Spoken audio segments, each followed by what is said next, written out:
Praise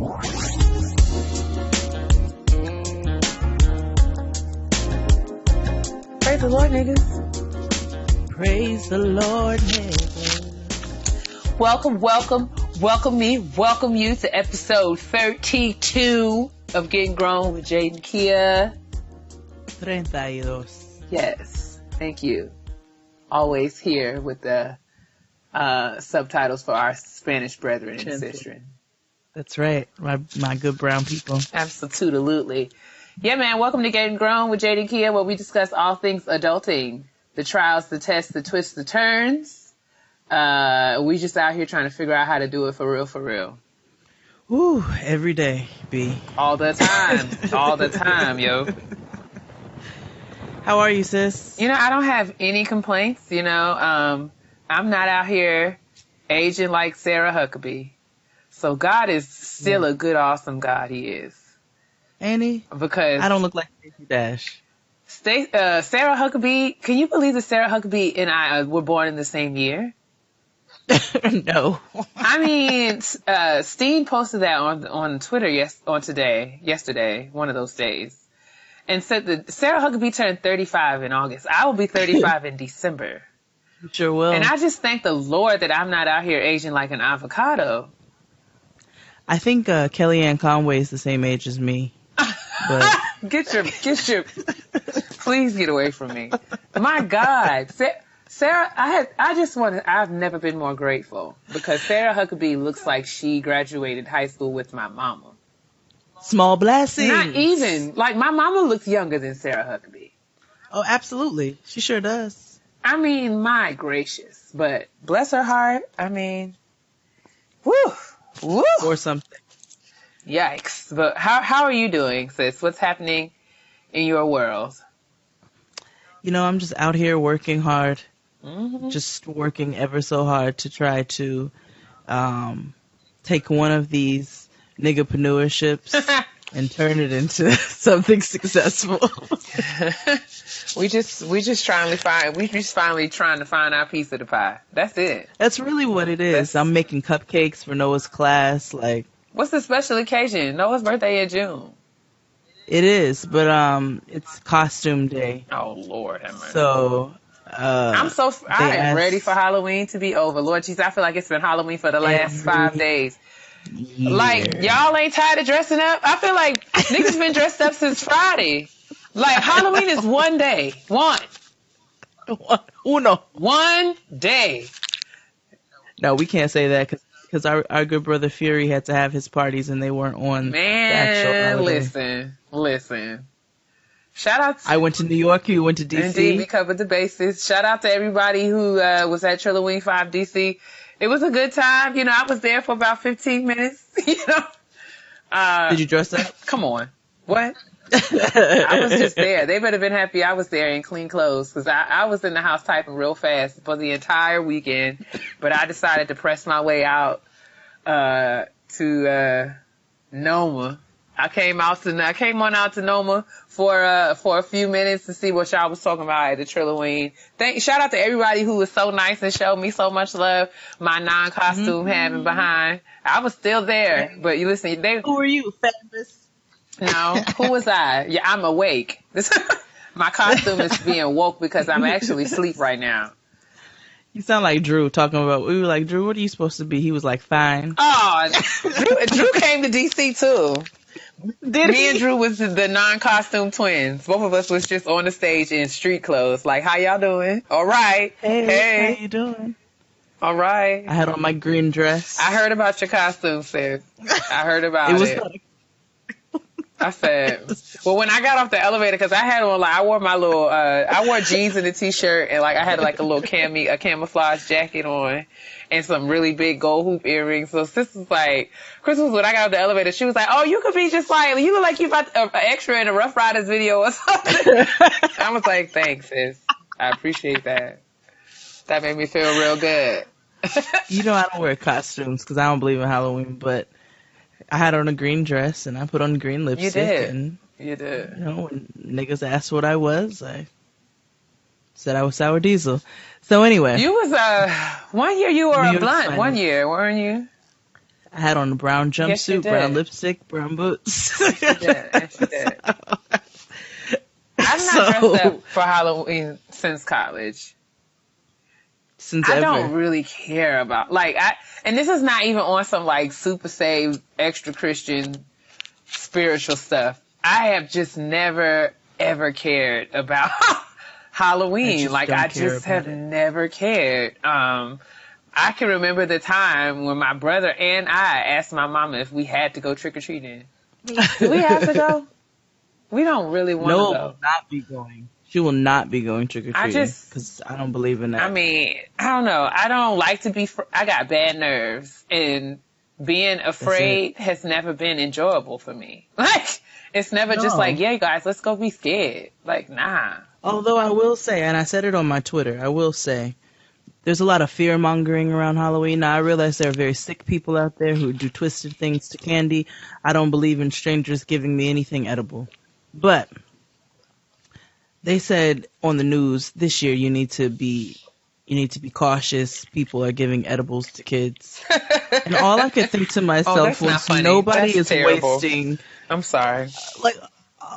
My thought was terrible because all I could think was nobody is wasting their good weed on these kids. I just feel like that's too much. First of all, no one's doing that. Nobody doing that. I shouldn't say no one. I just would be really hard pressed to believe that someone would go through that. And secondly, if you are allowing your child to eat baked goods from anybody's home, then you don't need to have children. Because what is that? You want these special gummy bears? What the heck? Come on. You better not give your kids anything that didn't come out of a wrapper, a manufactured wrapper from the, are you kidding? Haribo. No one is doing that.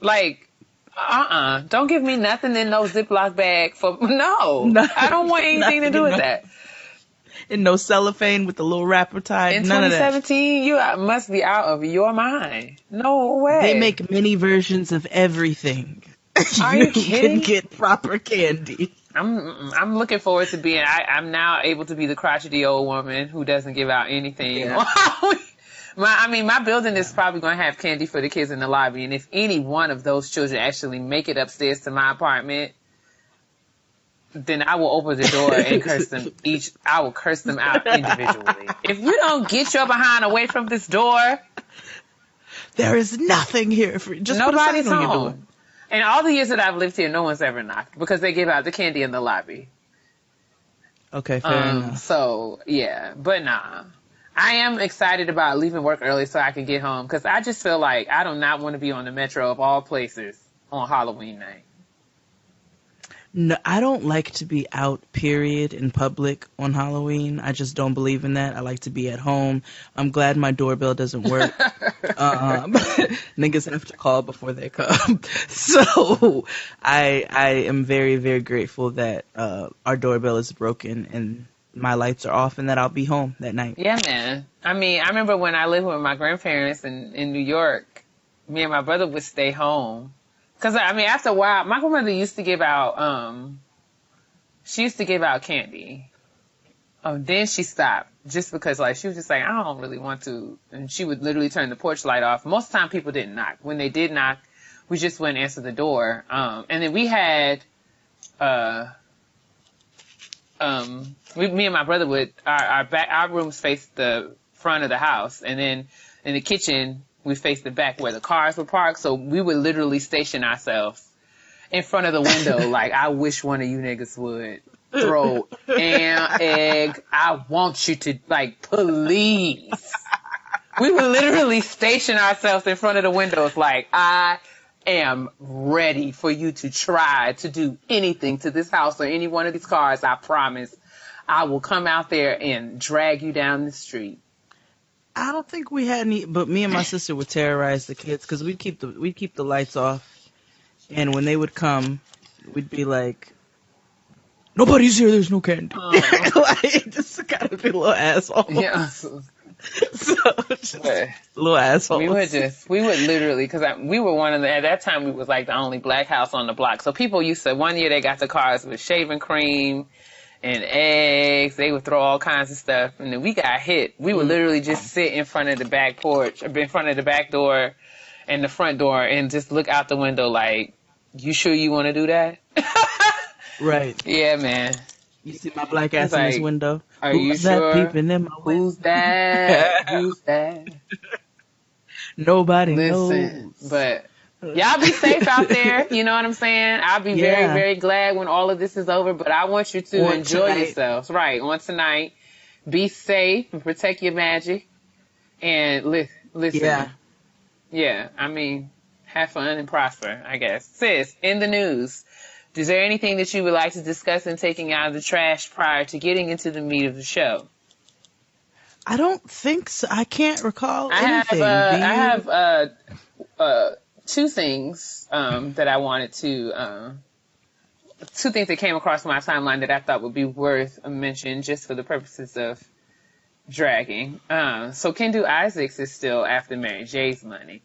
Oh, light-eyed nigga. Let me tell you something. Let me tell you what my God said. Kendu. Don't fool with a nigga with light eyes. It's probably somewhere. If you read your Bible, don't read it too quick. I'm sure that there's something in there about you hazel-eyed MFers, right? Like, come on. Okay, but anyway. So I said, let me just get this straight. Kendu cheated. Mm-hmm. Right? And was responsible for the demise of his relationship through his infidelity. But he wants more money from Mary J because she's written music about their divorce, and she's like, I can't get a job nowhere. Nobody wants to hire you. I'm just trying to figure out how that's Mary J's business or responsibility. It's not.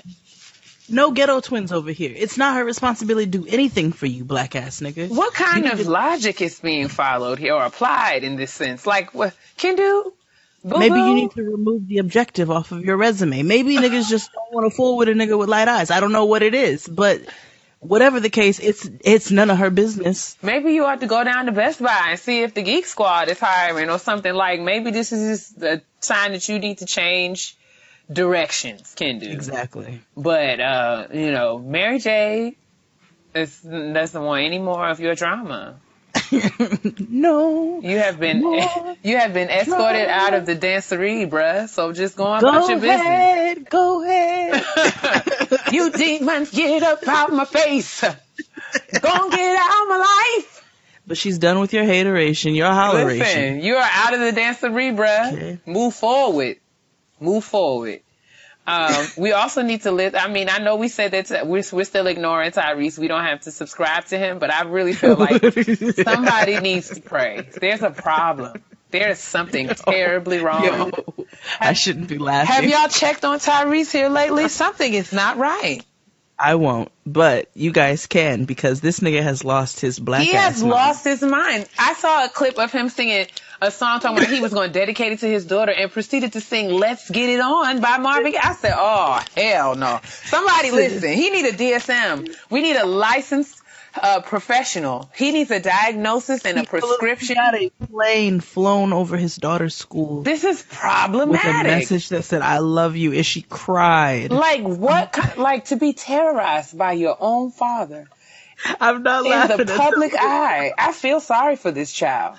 I feel so bad for her. Because, I'm laughing at Tyrese. First of all, your father is embarrassing. Like, he is known now, not for his talent or his vocal ability or even his acting or anything like that, but he's known for being an ass munch on the internet. Like, that's his claim to fame. For being an idiot. Like, for being a donkey and saying stupid things. Like, that is what your father is known for. On TMZ. And you gotta be in elementary school? Somebody wrap that child in their arms and rock her in your bosom. She got a big mama. Where's her grandmother? She needs something. I'm praying. Taraji looks like she says a good prayer. I'm praying for this baby. What's her name? I'm gonna look it up and call her out. It's like Salacia or... Oh, Salacia. Poor child. Poor child, is it? Poor child. This nigga. But yeah, that's all the trash I got. I mean, I guess, I don't know if we want to talk about Tamar and Vince splitting up. But them Braxtons cannot keep a husband, child. Jesus. They say it's irreconcilable differences. I just think it's because Tamar is irritating Boots. But she's been irritating. And I love her. But he had gotten to his breaking point. He said, enough is enough. He's reached a point of saturation, and I think that's fair. I like Tamar. I feel like for all of her antics, I still feel like she could be my friend. Like, because she seems well-intentioned. I just like her carrying on. She just makes me laugh. She makes me laugh. But I understand and I completely, totally agree with the fact that she does too much 100% of the time. Yeah. And I think that she can really sing. I just want her to stop lip syncing. It just really drains my batteries. This offensive lip syncing is just, ugh, Jesus. We'd have to have a conversation if we hung out, and I'd have to let her know, like, listen, this can happen, but you cannot speak in the third person while we are together. You don't like that? No. I do that sometimes. Tired. I'd be like, she's tired. She's tired. And she's hungry. I say that she is hungry. But I do like Tamar. I don't know. I will be watching Tamar and Vince though, because if this means that Vince is finally gonna get some bass in his voice and talk back to Tamar, then I will be in front of my television waiting with bated breath. My face will be in the place. I will be on time for that. So yeah. Oh, shout out to Cardi B on the cover of the 50th anniversary edition of Rolling Stone magazine. I think that's pretty lit. I'm happy for her glow up. I know people are tired of her. I think so. I'm personally not tired of her. Cardi B's the people's champion. I ride for her. She really is, and I definitely cheerlead for her. Like, I definitely support her. So congratulations to her. Yeah, and congratulations on this proposal and all things. Oh yeah, man. So about that. She got tapped on the shoulder. Like, it hasn't even, with his dick. Like, Jesus, Lord have mercy. She is dickmatized, and I get it. You know, I understand. I know how that can be. You know, I too have been in a place where I have been dickmatized. It has gone TikTok in my face. Nah. But I just, sis, I just want you to take your time. Slow up, you know what I'm saying? Like, Take your time. This is good. I feel like Cardi could, somebody send this to Cardi because we're going to be talking about the kinds of friendships that you need today on this. So I feel like we might need to just make sure that Cardi's circle is what it needs to be as she moves forward, because she is making some decisions in her life, but she seems happy. Moves. Right. Bloody shoes. So I want her to, she seems happy. I can get behind that. I just want this to be a sustainable happiness. But I just want her to take her time. That's it. Either way you slice it, it's none of my business though. So we can move on. That's it. Into shout out to my sis. You ready? Yep. My sis is popping right now, like. Shout out to my sis. So I'm completely embarrassed because we should have made this person a shout out to my sis long ago. We tardy for the party. We are tardy for the party, but we are present and accounted for and here now. Mm-hmm. It is KrissDidIt, Krystle Rowry. You can check her out at KrissDidIt.com. She's a web designer and brand strategist. So you can check her out. KrissDidIt.com. KrissDidIt on Facebook, IG, Twitter. She has done brand strategy and web design from Fran to the Gettin Grown logo, Shameless Maya, Disney, the Food Network, Travel Noir, Cole Haan, Carol's Daughter, Essence, BuzzFeed, your auntie, your mama's, like everybody who has a site, like she's done it. She has done everybody's, and we are super grateful for the work that she's done for us and our beautiful logo that we have. So that Gettin Grown logo that you see was definitely designed by KrissDidIt. So check her out, KrissDidIt.com, for any web design needs. She also has like a business situation with Marie Forleo called the Come Up Collective. You want to give a little background? Yeah, like it's a mentorship program. It's Marie Forleo has a business mentorship program for people who are looking to get into business for themselves. And KrissDidIt. She was a member, or she was a student of the B School, and then now she's partnering with Marie Forleo and doing a mentorship program. And it is really awesome, and she is really passionate about mentoring people who are looking into going into business for themselves. And as a product of the program, she brings her lived experience and perspective to her mentorship, and it's awesome. It's sold out now, but there is a waiting list, and she gives her testimony on the website, thecomeupcollective.com. Oh, it's just comeupcollective.com. Where she talks about her decision to, go through Marie's B-School program and what it's done for her and her business. And she's, how she was able to quit her job. And now she has a super successful, brand and business of her own. And she's continuing to grow up and glow up. And we are so super proud to be a part of her awesome portfolio, and so super proud of all the work that she's doing. So everyone, please visit KrissDidIt.com and check out her work. If you have any needs as far as not only web development, but brand strategy, this is someone who you definitely need to consult, and you will not be sorry. She worked with us on developing our material for Getting Grown. We had all kinds of consultation calls with her. She listened to the show and really took the time to get to know us as individuals. And that's why we think that the logo and the imagery that she came up with for our show is so true to who we are, and it represents the show so well. And I know that she still listens, so I just wanted to thank her personally and say that we're so super proud of her and the awesome work that she's done and how she's grown herself and her business. And I also learned today that she's recently engaged. Hey! So congratulations to you, sis. We're so excited about all the wonderful things that are going on in your life. And we're just hoping that we can continue to spread the love. So y'all show Krys some love. Check her out, support her, and tell her that Keia and Jade sent you. That's right. Love you, sis. All right, boys and girls, pull up your chairs, grab your snacks, and join us at the kitchen table for our kitchen table talk. What you snacking on today, sis? Snacking on these cupcakes that I made for Noah's class. I did nigga cake, yellow cake with chocolate frosting. Oh, yes. Yeah. That's true to who we are. That's what I'm munching on, because my husband told me my booty is not as big as it used to be. So I figured that was license for me to be able to eat a cupcake or two. Oh, my gosh. And since my booty is not smaller, I'm over here drinking water, and I have some string cheese. Ooh. I love string cheese. Delicious. It's delicious. It's delightful. But yeah, those are my snacks. I hope you guys have tasty snacks. Today, we are going to be talking about friendships.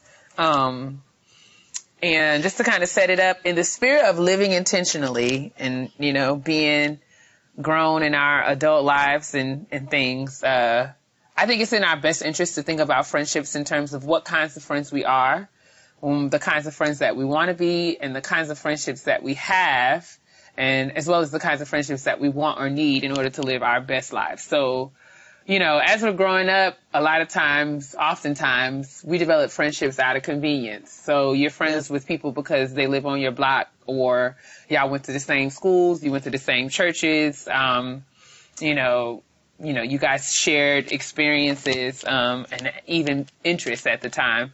So you kind of develop connections based on those things. And that's all well and good. And this serves the times and the purposes that that they had in your life. But as we get older, I think that who we are in relation to our friendships begins to change. And, instead of, just dealing with friendships of convenience or friendships, that being said, like there are times where friendships grow apart or they grow closer or whatever, but as people change, and we're all entitled and subject to do so, there can be times where friendships are strained because people are growing in different directions, but we still feel that sense of obligation, because of, previous, connection and the, having that kind of investment of time with people. But, I do think that there are, not necessarily in terms of, ending friendships, but sometimes it's good to think about, categorizing or thinking about what roles different people and different relationships play and serve in our lives. Right. And I know we've talked about friendships before, but we wanted to touch on it from the perspective of the roles that people play in your life, and then also focusing on ourselves and the type of friends that we want to be. Right. and we think about that, you know, I think that there's great value in thinking about that, in terms of ensuring that the relationships that we have, you know, are best serving us, if that makes sense. Right. So I was talking to my good sis Keisha. Shout out to Keisha. As usual, as I always talk to her every day. But she was telling me about my troll. Yes, indeed. You guys do. Y'all think Jade trolls me. Y'all should see Jade and Keisha troll one another. That right there. Y'all gonna be sending all kinds of emails to the email like, you guys are so mean to each other. You hate each other. You should have your own shows. Okay.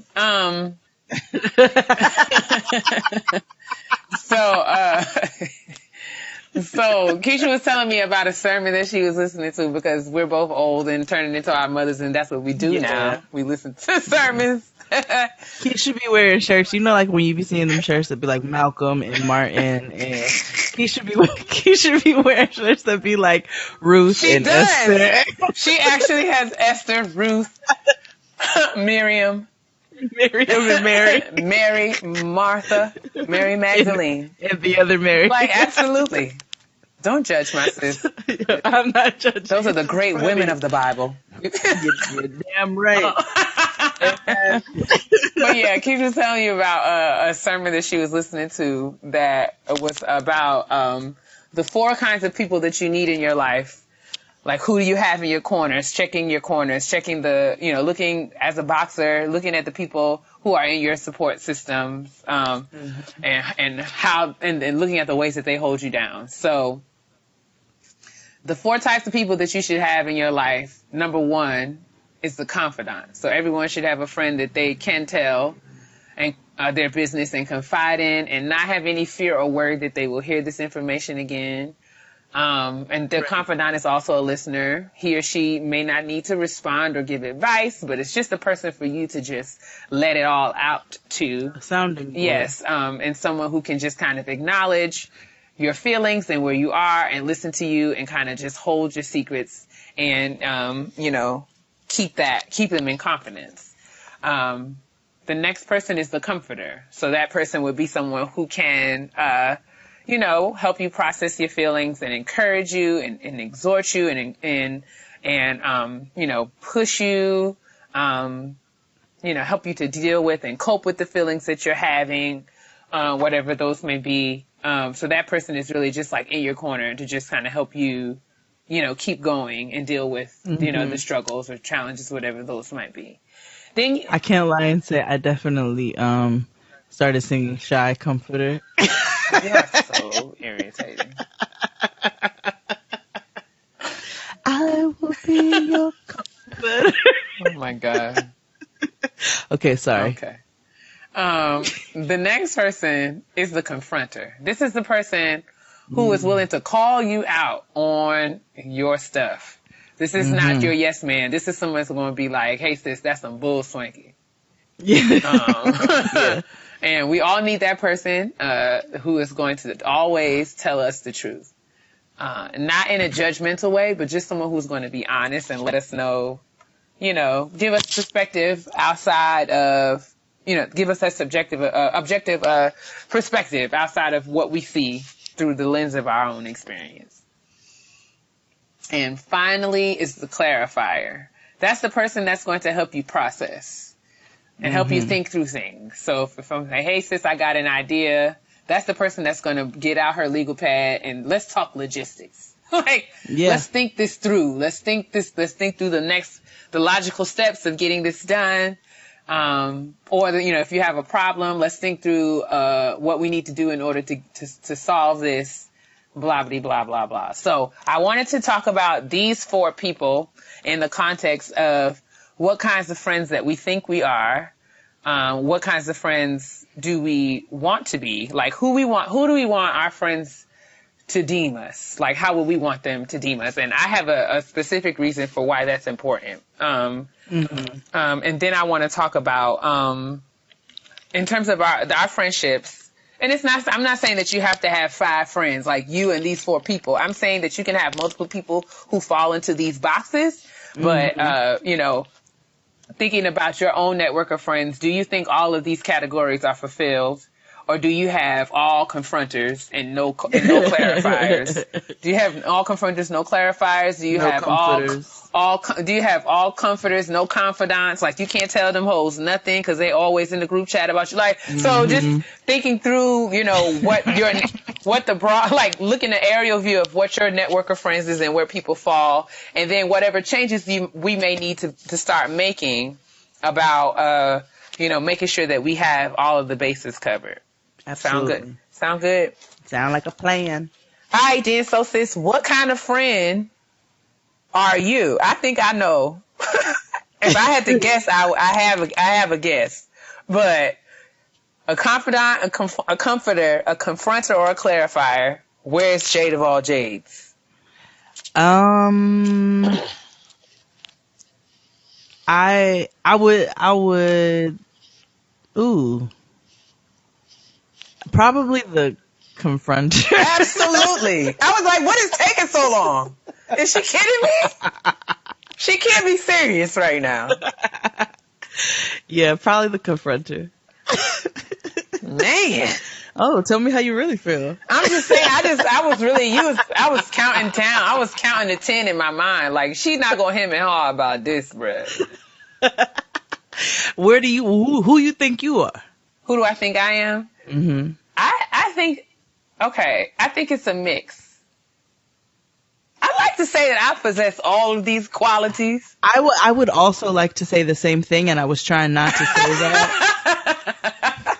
But, you know, I felt like I was like, I think it varies from friend to friend. So there are friends that I'm definitely the confronter. And then there are friends who I am very much so the clarifier. And then there are relationships when I'm the comforter. I feel like I'm a confidant. I think for me, you're probably the confidant and the comforter. You think so? When it comes to our relationship. But you're also the confronter as well, because you tell me the truth. Absolutely. I think that's good. So maybe it's not just you fall in one category specifically, but maybe it's good to just be, to be a little, to gauge what the other person needs at the time, and kind of like fulfill that. But I also feel like you have to have a sense of what you want or how. So like maybe not just in the terms of these 4 categories, but like if your friends were describing you, what would you want them to say? Like I would want my friends to feel like they can call me when they need a laugh. Right. I will feel like I would want my friends to think that they can call me if they need me to pray. I would want my friends to feel like they can call me to think through things, like, to think through solutions. Like, if you have a problem, I'm going to hear you and I'm going to, definitely acknowledge your feelings. And if you want me to help you to think through strategy of how we can kind of get from where we are to where we want to be, I'm down for that too. So like, aside from aside from these 4 things, what are some of the characteristics that you would want your friends to describe you as? And even some of the things that are kind of aspirational right now. So like, I think that I would like to be more patient. So I think, okay. With your mean ass. I know. I can be terse. I can be terse. You can be curt. I can be curt. But I think, okay, so I often feel bad. I'm gonna be honest. I feel bad because I have friends that I call when I'm in crisis, right? So there are times when if I'm dealing with something and I feel myself getting overwhelmed, I feel like I have 2 or 3 people that I just call immediately. But I also feel like I also have dealt with guilt from those kind of interactions because I feel like I'm always calling them. Mm-hmm. And I want it to be more mutual. So I guess I want to be as supportive to them as they have been to me. So I guess that's my way of saying it. That's something that I'm working toward. Like, I don't want to be the needy friend all the time. And I'm thinking about these. I'm sorry. Go ahead. No, I'm sorry I cut you off. But the fact that you're even thinking that way already shows that you're on the right track, because there are people out there are friends out there. I have a friend who she calls me, she vents, we talk, we're very close.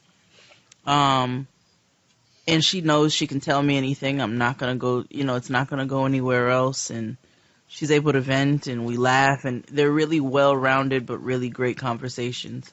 But she does have an issue where she's got another close friend who she feels she can never, she's like, I don't feel like I can vent to that person. Like, they use me as like an emotional, like, punching bag.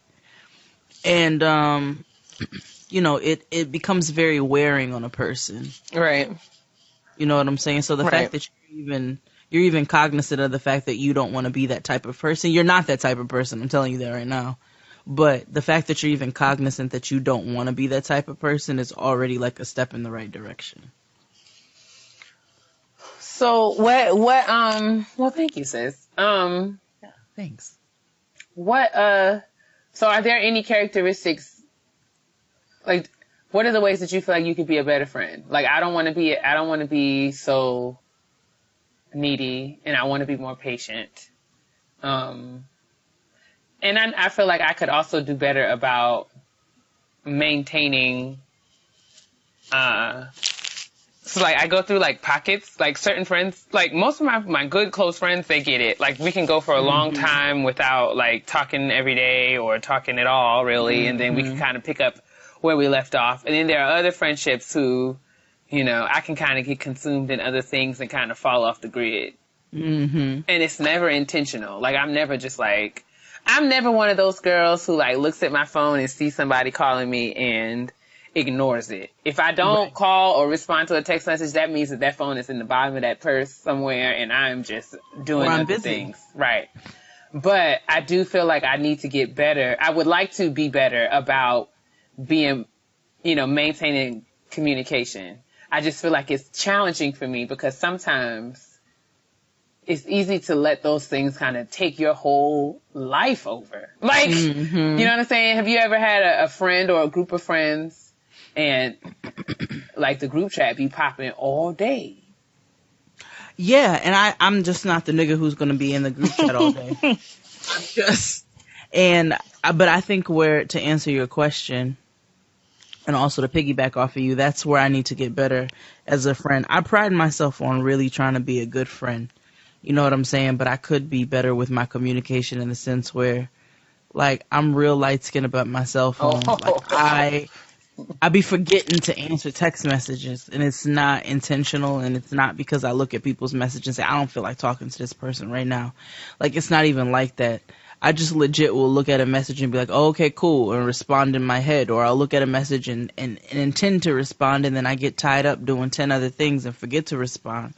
And so I try to be good about reaching out to people, but I'd like to do better with knowing that, I have certain friends who may be going through things or they don't have family nearby, and it's like, nah, let me check on you, make sure you're doing all right, just because. Like, let me just make sure you're good. And then making sure, like, I respond to niggas. Like, I need to do better with that. So that's an improvement that I would like to make.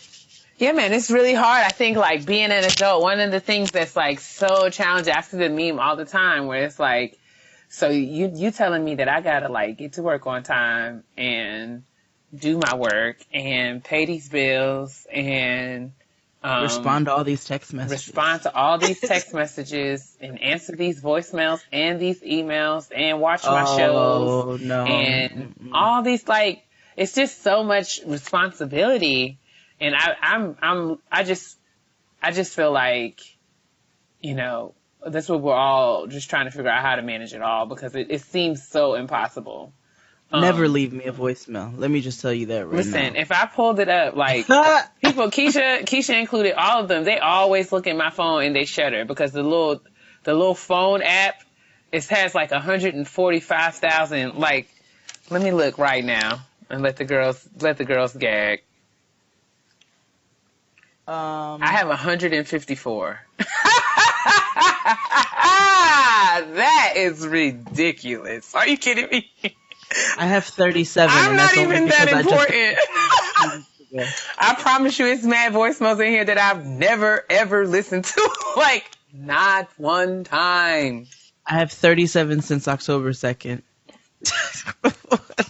That is awful. 154. Like, I'm not that important. Like, you would think I'm Diddy or somebody. Are you kidding me? No, I just literally hate voicemails. I'm like, don't leave me one of these, please. That's crazy. But yeah, I got to do better. So I wanted to say this, though. I do feel like there is some value in knowing how you thrive or where your strengths are in terms of the kinds of friends that you can be to the friends that you have. Because without that knowledge, it's easy for people to just assume things about you and give you roles and responsibilities that you neither want nor can maintain. So I'm going to say it like this. In my experience, right, who I am doesn't always match with the me that is portrayed. Like, I don't want to say I'm trying to be two different people. I think sometimes people can look at me, and because, you know, your girl has a little wit about her and she can give some colorful commentary. She can, you know, and it's not even intentional, but like, you know, she can exist and thrive in social spaces. Third person. You hear her? You hear her? She's coming. She's coming. So because your girl She's here. Yes, here she is. So because your girl can be socially adept, people feel like I have been kind of, and I'm not, this is what I've been told, so I'm not making this up. I have heard people say things like, you're so social, you're the life of the party. We just love Keia. Why don't you just have Keia come? Kia's so funny, blah, blah, blah, blah, blah, blah. And I have learned or felt, I don't want to say learned, but I have felt sometimes that I've been invited to things or invited to come around, not because niggas want to hang out with you. I don't know, like I have felt like I've been the entertainment. Like, oh, have Keia come. We'll have fun. Like, it's like, so, okay, these are people who don't really know me that well. So they'll see my carrying ons on Twitter and they'll feel like I just hold court when I'm out. And that's not the case. Or I've had, you know, people to assume that, you know, I'm way more social than I am. Yeah. Because, you know, of times that they've seen me in different contexts.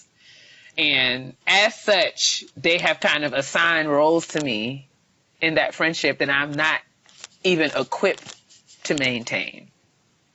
So I had to learn that the hard way, because I found out that, you know, as an introvert, we say this all the time, but as an introvert, my energy, like, I don't get life from being around people. I can be around people, and there are times when I am around people and I do have a good time. But being so super social does kind of drain me in a way, and I still need to have my me time so that I can replenish myself.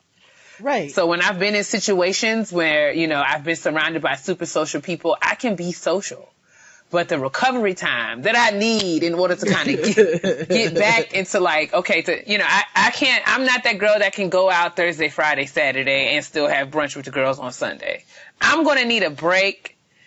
I'm going to need to have a day or a half a day or 2 days or however long I need in between some of this social stuff to just kind of be in my own skin and take care of my own stuff. And, you know, and not saying that I don't enjoy and want to be around, but I have had to be really particular. I've had to learn how to know what I need and do what I need to do to have that. So I wanted to kind of say that, because, you know, people can see things about you and assume that you're one way, and then, you know, all of a sudden they're asking you to do things, and it's just like, well, why am I so tired and drained all the time? It's like, girl, it's not my responsibility to come and entertain the girls at your dinner party. No, it's not. It's not. I don't know what people assume about me. I have had somebody tell me that I was much nicer in person than they thought I was going to be. I don't know what I've been giving. But I pride myself on trying to be a nice person. I'm not a mean person. I just don't like bullshit. So, like, don't just come to me with no bullshit, because then I'm going to call you out on that. But outside of that, like, I think I get along pretty well. Yeah. I can be social enough. I'm a little shyer maybe than people expect sometimes in person. Unless I'm super comfortable with you, I can be more on the quiet side of things. But, you know, I don't really know what niggas think about me. It's not my business. True. And I mean, it's just more so knowing things about yourself and knowing how you exist within your friendship so that you can, right, you know, sustain them. Because I do pride myself on trying to be a good friend, though. That's important to me. And I would hope, I really want all my friends to be able to say individually, she's good to me. You know what I'm saying? I can talk to her. I know that, you know, she's not going to talk my business or talk about me in a messy manner. And then also, like, I'll be there to help you in any way that I can. Like, if it's within my physical, you know, my physical ability, then I'm going to do it. True indeed. Fair enough. So in terms of, just to kind of close this thing out, in terms of where we are, if you think about your friendship circles, do you feel like all of the four types of people, I mean, do you think the four types of people are well covered, or could you stand some more in one area? Like, do you need more clarifiers? Do you need more confidants and comforters, whatever? Like, and if so, what do you do? Like, do you seek out friendships, or do you just, like, what do you think would be a way to? Well, speaking for myself only, I have to say that I don't want to say curated, because that sounds terrible. Sounds like you had a list. You were just checking it off. Like, you're right. Checking it twice. Although Erykah Badu is going to be my friend one day. Claim it, sis. Claiming it. But no, all of the people that I have in my life should be in my life. And I pride myself on keeping people around me who fall into all of those categories as individuals. And of course, people, because of difference in personalities, will lean more towards one or the other. But all in all, I'm super proud of all of the people that I have around me, and I'm very grateful for all of the people that I have around me. And I really pride myself on being able to say that I have a really great group of friends. And the people that I call friends are people that I know are going to be down for me and are going to be there for me and support me in any way that they can, in whatever capacity that comes in. And I'm really, really happy with who I have around me. And as I've gotten older, it's gotten a lot more important to me to have quality people around me, as opposed to a whole bunch of niggas. Absolutely. Samesies. I think that, and we've talked about this before, I can definitely admit to the fact that in previous phases of my life, the criteria by which I determined who my friends were was not something that I spent any real time thinking about at all. It was like, oh, these girls seem nice. Let's do it. But I feel like having had experiences, and I'm not here to piss on any of my friendships. I feel like I've had quality friendships throughout my life, and I've learned a lot about myself through all of my relationships, and I'm grateful for every relationship that I've had, whether it is still going strong or whether it's dissolved or whatever phase it may be in. I will say, though, that as I've gotten older, by virtue of, you know, when you deal with life and you go through really hard things, life will teach you what you need. And I have been really intentional. And it's not like, you know, I can't even take the credit for it. And I mean, I'm not trying to get all super deep and spiritual here, but I can remember praying and asking the Lord to send me people, put people in my life who are going to work with his plan for my life instead of against it. And who are going to move me toward where I'm supposed to be going. And we get emails and stuff all the time about, you know, people asking, how do you meet friends? People have asked how we became friends, all this, all that. And I cannot say, I don't know, I don't want to speak for you, sis, but I know that I have never, ever set out and said, they're going to be my friend. No, only with Erykah Badu. Only with Erykah Badu. I will say that, not people that I didn't know or didn't know of, you know, but I have definitely seen people. I would say it's about Keisha. Keisha and I met at church, and I would see her. She would see me, and I would see her. We would always, you know, both of us would compliment one another on dresses and shoes and things like that. But we didn't have any kind of substantive conversation. And, you know, I later found out that Keisha was sitting in church like, oh, she's going to be my friend one day. And I was sitting in the choir saying like, oh, she's going to be my friend one day. Not like, and that was just by virtue of, I saw someone in a space who looked like they were of, you know, like mind, and, you know, we shared kind of the same intentionality about what we were doing, you know, and that way we were serving. Like Keisha was serving, you know, in the steward ministry, and I was serving in the choir, and, you know, just by virtue of us being in that space and observing one another in those spaces, there were qualities of one another that attracted us. That's, when I'm saying, and that's just one relationship I'm talking about, but as far as like Tay and Krystle and LaToya and Leslie, people who I've known my entire life, I've not, the quality, my best friends are people who I feel like, you know, I've been connected with, you know, from God, or like somebody else put us together. I can't really say that it was anything that I've done. Nothing. Because I mean, y'all heard the story how me and Jade met. Eating Popeyes at Bobby's house. And listen, it was not in church. I was not serving anything. You know what I'm saying? I was sitting by a window, rolling up. So, I mean, yes, clearly. I turned and I looked at this girl who had all this white with this luxurious ponytail, and I was like, yo, you got a big ass. That's exactly what happened. That is precisely what happened. And I was like, yours is bigger. And that started the debate. And from there, like, I really don't know. I don't either. I honestly don't know how it happened from there. I could not tell you if my life depended on it. But all I know is Keia is my sister now, you know. Yeah, man. She's been there for very important times in my life, you know. And likewise. You know, that's my sis. Absolutely. So, and then I have like Fran, who just kind of came around, you know what I'm saying? And Fran is one of the I talk to Fran on a weekly basis. Like, Fran is one of the closest people to me. She falls in those multiple categories. She's a doer. You know what I'm saying? She's a confidant. She's all of that. And so it's not just Fran and Krystle and everybody. It's just all kind of happened very organically. And I think that that's a super important part about friendship as well, is that you can't force anything. You can't.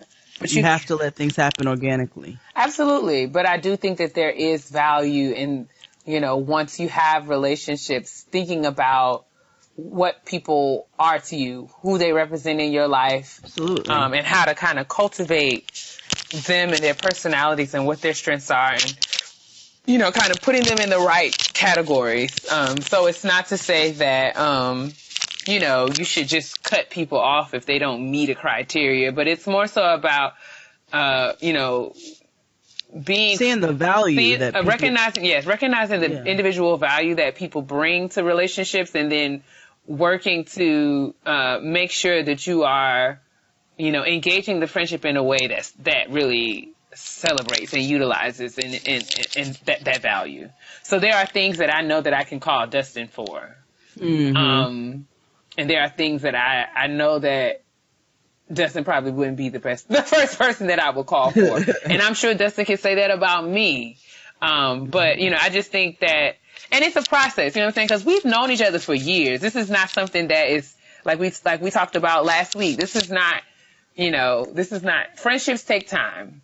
So as you're thinking about this, I don't want anyone to feel like they have to, make a list and go out and make all these friends. That's not the point that I'm trying to make. I think what I'm saying is, as we get older, we just need to be more thoughtful about the friendships that we have, and doing everything that we can to make them meaningful. And then, I think a lot of that goes into putting what you want out of your friendships, putting that in. So we started the conversation with like, what kind of friend I am. So I try to be the friend that I want to have, and I continue to pray and seek God, and God meets me by sending me people that I need throughout the different phases of my life, if that makes sense. Mm-hmm. Yeah. No, absolutely. I try to treat friendships like relationships, in the sense where when you have a good friend and they grow to become that good friend, and you realize that the importance that they place in your life, because I think as you get older, it kind of happens naturally, where you start to place a lot more value on your friendships, and you have to put more effort into them, and they're not friendships of convenience, because growing up you've got friends from school, or friends that you're in activities with, or friends that you go to church with, or what have you. And as you get older, you don't want to be friends with your coworkers all the time. Oh God. Oh God. They know the coworkers. But so the people that you do end up having these organic relationships with, and you find out that they are valuable people in your life, you have to then work to keep those people in your life. Yeah, you know what I'm saying? And not saying that your friendships need to be work, but in the sense where you need to be mindful of the type of friend that you're being. Are you there for a person when they need you to be? Are you there as a sounding board for them? Are you there to help them in times where they need it? Are you there to sometimes just listen to them and not offer your opinion on what they have to say? Like, you need to be mindful of those types of relationships. And it's also self-care. It's self-care, you recognizing the types of relationships that you have with people and keeping valuable people in your life. Absolutely. Because it only helps you to grow when you keep quality people around you. So, sis, I think I thought of a name for this show. I know we usually don't. We usually try to think of it after the show, and sometimes it doesn't come. But it just came to me while you were talking. What is it? Friendventory. Yes. We're going to take friendventories. You know how to take a friendventory of yourself to make sure that you're the friend that you want to be and want to have. And you have to take a friendventory of your relationships to ensure that all of them are serving you in great ways, or in ways that enhance your life. So, man, that was a good kitchen table, man. I like that. Oh, and that also applies to family. Oh, girl. I know we said that in our friend episode, but it always applies to family. We can have a whole nother episode about family ventories. One day we will. Jesus Christ. That one cousin that always steals from people. Anyway, let's move right on along. Let's move right on along. Honestly? Truly. It's honesty box time. All right. Wide and flat. Wide and flat vibrato. Late boots. So, all right. So here goes our honesty box. Hey, gal pals. Oh, okay. Hey, girl. I love your show, and I've been listening to it since May. Each Tuesday I listen to y'all literally I literally feel my hair, skin, and life receive moisture. All right. All right. So on to my current or past situation. Oh, Lord. My name is Jollof Rice. Oh, my God. Okay, girl. This is going to be good. I'm currently a 5th-year senior at UGA. Oh, my cousin went to UGA. All right. Shout out to the Bulldogs, I think. Keep typing fast at my pace. And back in September, I had to break up with my 2 best college friends because they essentially brushed my feelings to the side and showed to be very toxic. Okay. I've never really stood up for myself before because I tend to avoid conflict, but I decided to because that was too much. I wanted to talk to them in person about what I had been feeling for the past 6 months, and they completely blew me off, so I decided to write everything into a note and stick it into a bag with everything either of them had ever given me. Oh. By the way, I live with one of them, so I just set it by her door because she was not home for me to give it to her in person. Or maybe she ignored my knock on the door, I don't know. Oh, God. At first, I felt a weight of relief and joy because I expressed myself, making sure to be respectful yet firm, and completely took control of the situation. We haven't talked since then, and the one I still live with hasn't said a word to me and doesn't even acknowledge my presence. I know I should not care since I ended it, and I don't see myself ever being friends with them again, but I just can't help feeling a bit frustrated that she's not even addressed it. I almost feel like I was screaming to the wind. I'm struggling with finding closure, and honestly, I just want to know how to deal with complete silence after opening up about how I have been treated in a friendship. Thanks, y'all. Jollof Rice. All right. May I? Please. All right. Jollof Rice. So I just want to preface this by saying I mean all of this with love and all of the respect in the world. Because, listen, we appreciate you for listening and we appreciate you for writing in, but... Yeah, May to October is a long time to listen to 2 niggas. In honor of that appreciation, we got to be honest. Because you if you've listened to us, you know that we don't mince words, and we also don't mince feelings. Sis, you have done so much. You've really done a lot, actually. Like, and to be perfectly frank with you, if I was your 2 ex-homegirls, I wouldn't acknowledge you either. I wouldn't have nothing to say to you. Like, you gave me a bag of my stuff with a note. That is petty boots, first of all. And I'm not laughing at you. I just laugh a lot. It's petty. It's very petty. And if somebody did that, I would look at that and be like, well, fuck you. Okay. Like, I would not acknowledge you. And so therefore, I think the way I understand that I don't know what your issues have been specifically because you didn't mention those. Right. And so I don't know the extent to the mistreatment that you felt within your friendships. And I don't feel like people should ever stay in friendships in which they're being mistreated. But it doesn't sound like your homegirls were too aware of what the situation was, and then you just did a lot. So even if they were in the wrong, you just did so much at that point that it's like, why are we even getting ready to waste any breath talking about this? Like, this girl just pulled all of these stunts and these moves. Right. You go, like, to collect everything that somebody's ever given you in a friendship and give it to them with a note. It's so cinematic. Like, it's dramatic. Right. So yeah. I think. Are you done? I'm sorry. Did I catch you? Yeah, I'm done. I'm sorry. I'm sorry. That's just how I feel about it. What I hear is you're seeking closure, quotes, in a situation that you closed. You closed it. Right. I think if because I'm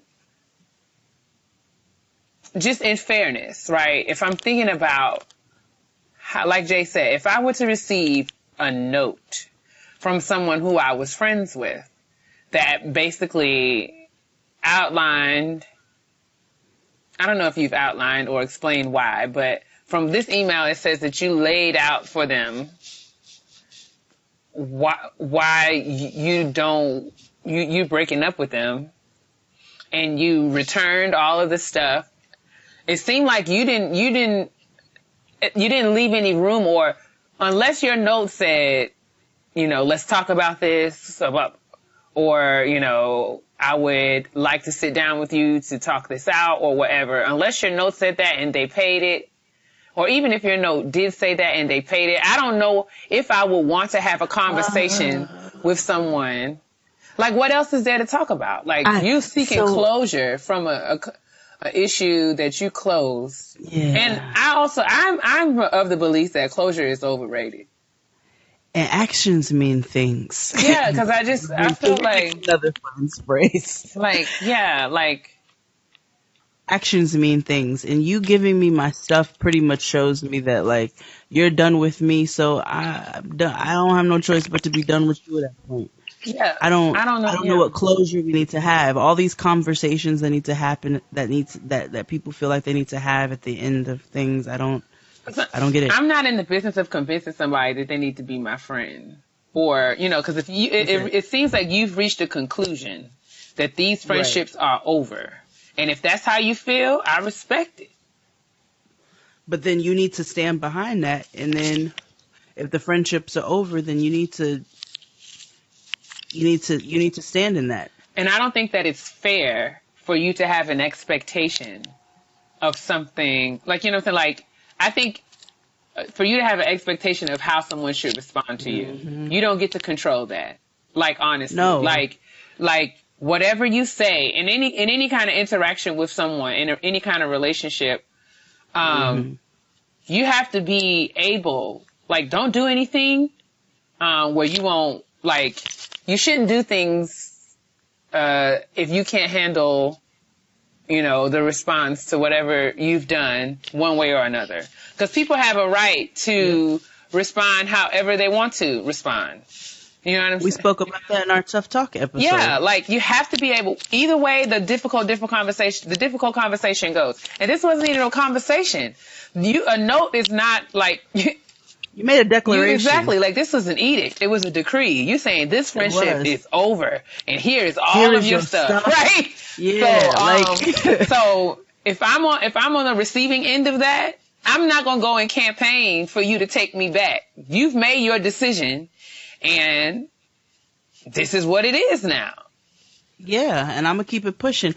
And I don't know if that was also the best way to handle that with the person that you live with.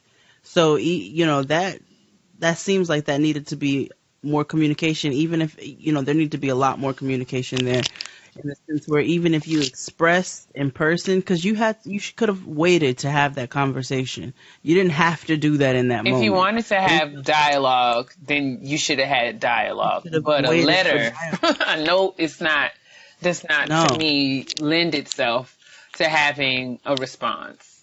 It just shows impatience. And even if you felt like we're not going to be friends anymore, if you know you're going to be in a situation with you got to also be smart. And if you're going to be in a situation with somebody in the sense where y'all are living with each other, paying bills, all of that, there needs to be some sort of like amicable air there. Even if we're not friends anymore, like there needs to be, it needs to be okay for us to communicate. And the way that you handled that, that doesn't open that up. That just closes that door.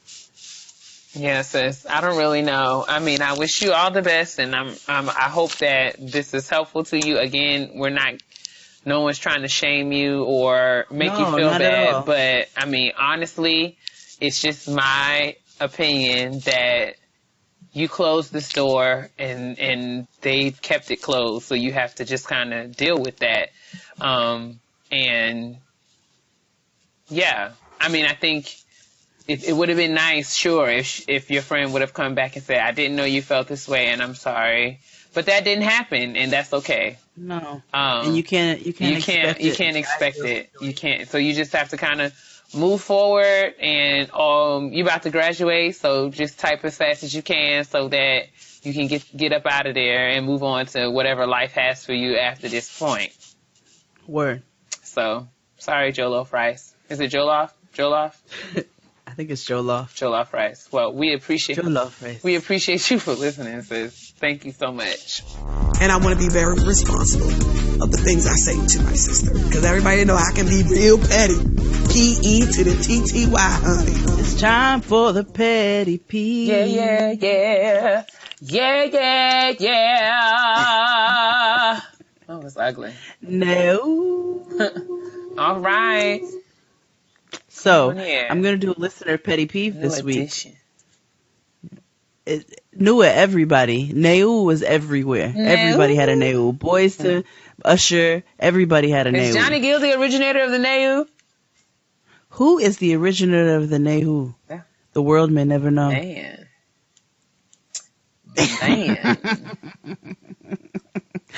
That Kev on stage compilation of all the Neus is the best thing in the world. I just enjoy Kev on stage. Now, Kev on stage is going to be my friend. Write that down. He's funny. Yeah. Like, he literally tickles me. I'll hang out with him and his wife. They just seem like good people? I would just like, they're just like good people. You know what I'm saying? They don't curse a lot. He probably wouldn't roll up with me, but he's just funny. Man. He's funny. And I would make sure that I was a good friend to him. Indeed. But I'm going to do a listener petty peeve this week. It says, "Hi, ladies. I have a petty peeve that I'd like to share. It really grinds my gears when I'm in the grocery store minding my own business and someone comes and stands directly in front of the product that I'm looking at or about to grab. Sir or madam, did you or did you not just see me about to make a choice from this shelf? How dare you come in front of me and block me? Even as a child, my mother always told us to say excuse me or simply wait until someone finishes getting something from the shelf before grabbing what you need. Who raised y'all? Love you." Listen, Courtney, that I am huge on courtesy, and it really pisses me off when people don't display any, because I try to be a courteous person to everybody, which is why I get so upset when people are like that. And I do find that there are a lot of individuals out there, certain demographics especially, who loves to just grab things right in front of you or pretend as if you are a glass wall. And it too pisses me off. And so therefore, your petty peeve was my petty peeve this week. Thank you for writing in. What's your petty peeve this week, sis? All right. My petty peeve is from Chi. Chi says, "Praise the Lord, niggas. First off, I just want to say I enjoy the podcast. Keep doing your thing, ladies. We will absolutely try, Chi."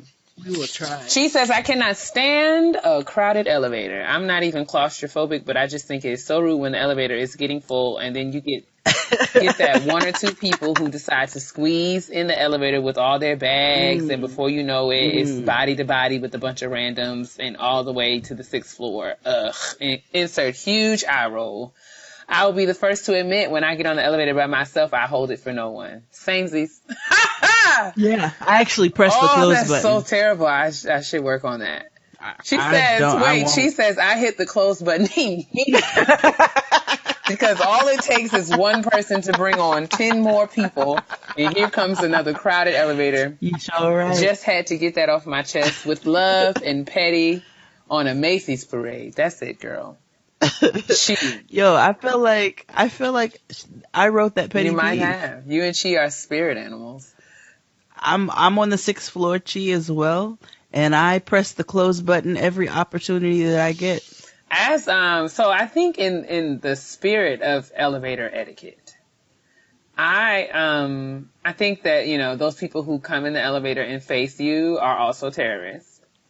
Oh my God. Also, and I feel bad saying this because I do understand that there are persons with disabilities that may not be apparent, but if we get on an elevator, and especially, okay, this has happened to me several times and it just grinds my gears.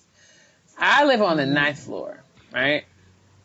So if I'm getting on an elevator and I'm on the elevator and the door closes and then you open up the elevator again, so now I'm delayed, right? You open up the elevator again to get on the elevator. If you go to the 2nd floor, I feel like I'm gonna fight you. Because that's been my petty peeve before. Oh, nigga. There is nothing worse than the 2nd floor elevator. It's like, my nigga, it's 7 steps, man. What are you doing? You are lazy and shiftless, and I don't have any respect for you. Every person who gets off on the 2nd floor in an elevator unless there is no accessibility to stairs whatsoever, there is no excuse why your lazy ass can't walk one flight of stairs. I don't understand Man, that thing. Ooh. But yes, shout out to Chi. That thing, that hit me, and I can relate to that. I too am a person who I don't like to make eye contact in the elevator. And I don't really talk to strangers. The elevators just kind of creep me out because it's like really close quarters for somebody. And you know how, I don't know, maybe I just have one of those, faces, but like, it would be one thing if people just spoke to me and we just said hello. Most of the time, if you speak to me, I will acknowledge you. I will like probably speak back and say hello, but, people like to keep talking to me. Oh, It's like, man, I said hi, man. We don't have to have like a conversation. And I know that's probably me just being terrible, but I don't really talk to strangers, but strangers be wanting to talk to me. And most of the time it happens. Not me. It happens in elevators. So I'm one of the people that will come in the elevator, hit my floor, and I'm looking at the floor on my phone because I don't want to fool you into believing that I want to engage in a conversation with you when I don't. That's real. I keep shades and headphones on. And I try to look as evil as possible. I don't try to look evil. I don't try to look evil. I work at it. I use those muscles. But that's Getting Grown this week. Episode 32. Take that. Shiny suit. That's it. Shiny suit. Tay was shiny suit man as a Trilloween. It was a good time. He told me he was going to be a shiny suit man. Dustin still takes the cake. Man, that was so good. He was so good. But you guys be safe out there tonight. Thanks for listening again to episode 32 and continuing to support. Make sure you're writing in to gettinggrownpodcast@gmail.com. Kitchen table talk suggestions, honesty box questions, and petty peeves. And everything like that right there. All that in between. I want to echo everything that Jade said. We love y'all for listening, and we look forward to hanging out again next week. So y'all make sure y'all come back. Except you, Lipstick Alley, you're never welcome here. Tell them why you mad. Why you mad? Tell them why you mad. Oh, I'm not mad, baby. I'm happy, baby. Thanks for listening, guys. And continue to drink your water, mind your business, and moisturize. Because you don't want to be out here looking like Sarah Huckabee. Or Stacey Dash. Because your black will crack if it's dry. All right? Bye. Peace out. See how that old ugly after midnight vibrato comes? It just comes so quick.